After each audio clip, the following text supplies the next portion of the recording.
Hi மக்களே, வணக்கம். நம்ம என்ன டாபிக் பார்ப்போம்னா ஹெட்லைட். ஆப்போசிட் ஹெட்லைட்டோட டிஸ்டன்ஸு ஒரு வண்டிக்கு எப்போ டிம் அடிக்கிறோம் அப்படின்னா மினிமம் 200 மீட்டர். 200 மீட்டர் டிஸ்டன்ஸில்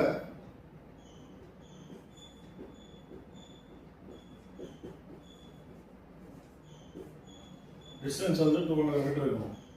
நம்மளுக்கு ஜஸ்ட் ஒரு அப்ராக்சிமேட்டாக சரி இவ்வளோ தூரத்தில் இருக்குது வண்டி அப்படின்னும் போது ஹெட்லைட்டாக டிம் பண்ணும்.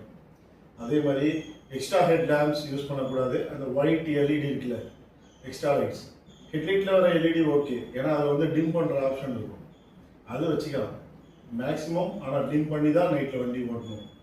சிங்கிள் ரோட்ஸு எதாக இருந்தாலும் சரி. ஒரு வியூ கிடைக்கல, ஒரு வண்டி எதுவுமே இல்லை, ஒரு இருட்டாக இருக்குனாக்கா நீங்கள் பிரைட் போட்டு ஓட்டலாம். ஆப்போசிட்டில் வண்டி வருதுனாலே ஹெட்லைட்டை டிம் பண்ணிடணும். அதே மாதிரி வண்டி கிட்ட வர விட்டு டக்குன்னு பிரைட்டு போடக்கூடாது. அந்த வண்டி தாண்டின பிறகு தான் பிரைட்டு போடணும். இது வந்து மோட்டார் வெஹிக்கிள் ஆக்டில் இருக்குது. ஸோ ப்ராப்பராக யூஸ் பண்ணுங்கள், சேஃபாக.